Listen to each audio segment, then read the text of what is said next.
Постраждалі від пожежі. У Криму у селі Білокам'яне Бахчисарайського району вщент згорів будинок, де мешкала багатодітна родина.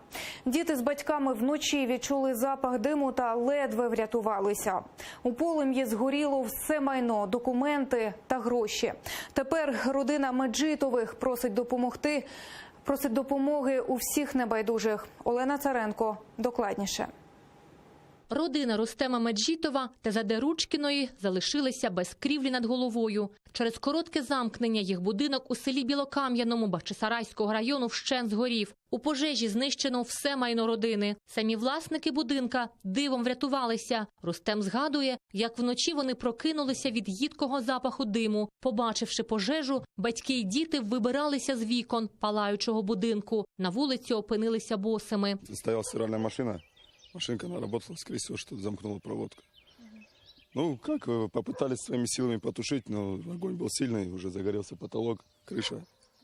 И вытащили детей, и уже не могли ничего сделать, как бы. У родині Меджитових троє дітей. Старшій Ліанні – 10 років. Події тієї ночі дівчинка згадує з жахом.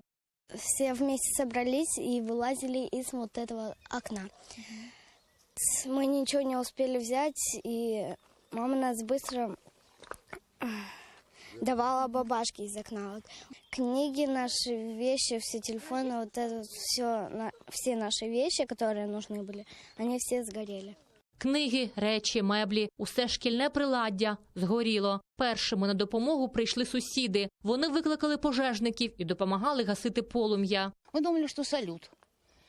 Думаем, что празднуют Ураза Бейрам, хотя никогда салютом такой праздник не праздновали. А когда люди уже выскочили на улицу, дом уже горел, как бумажный коробок.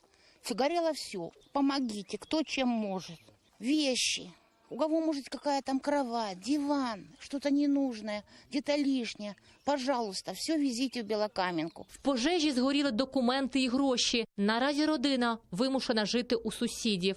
Ну, сейчас, пока мы у тети Фатиме Немедулаевой живем, это дудушка наша, а потом будем как-то что-то думать.